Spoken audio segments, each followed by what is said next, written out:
I'm using Dark Sky Data's marketing response curve to analyze who is responding to my direct mail and when.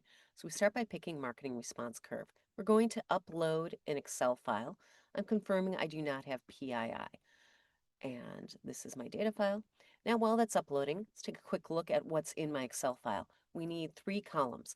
We should have a record ID, the outreach date, and the response date. All other columns of data are interesting and they can be filterable, but you don't need it to see when people who have gotten a piece of the mail have responded.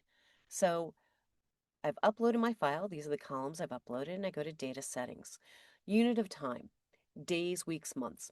You're usually going to look at this on a day basis. Some clients want to look at it on a week basis or a monthly basis.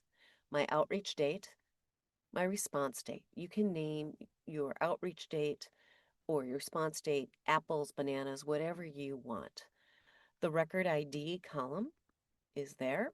The measurement date, this is the date I want to measure my data. I have a large data set of 45,000 records. I could measure this as a 12/31/24 and see who's responded as of 12/31/24 or January 15th, 2025. Here I pick 3/31/25, which is the last date of data in the data set. I go to Curve Builder. I'm going to look at all my data.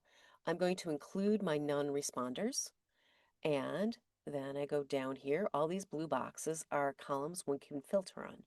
Hit Apply Filters, and there's my response curve. Very fast.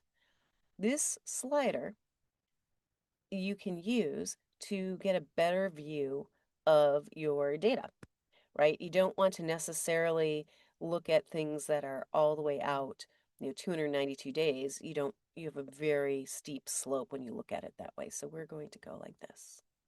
All right, now let's do another curve. Let's look at lead provider B.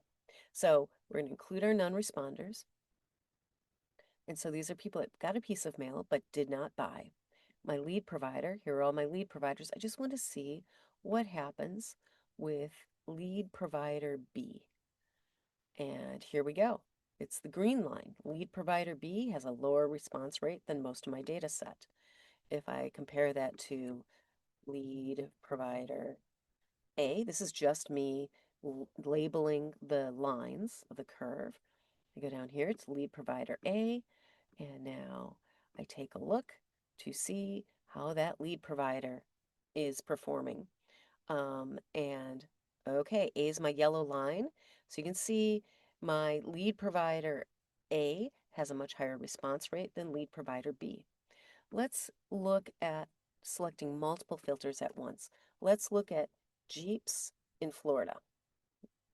So I'm going to include my non-responders, and I'm going to pick state of Florida. So this is the mail state. It was in my data set. And then the vehicle make is a Jeep. And we do that, and we hit Apply Filters. And there we go. You can see now that the Jeeps in Florida have a response rate that's in line with lead provider B, whereas lead provider A has a much higher response rate. I could also look at just how about Jeeps in Texas. We're going to include our non-responders, and we'll go state of Texas.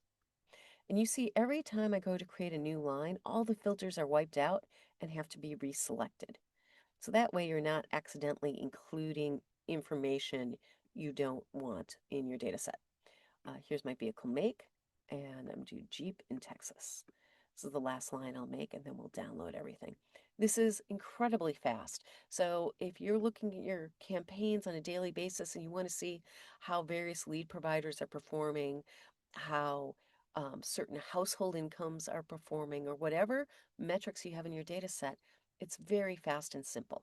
So I'm going to download this. I'm going to export this to Excel. See how fast that is?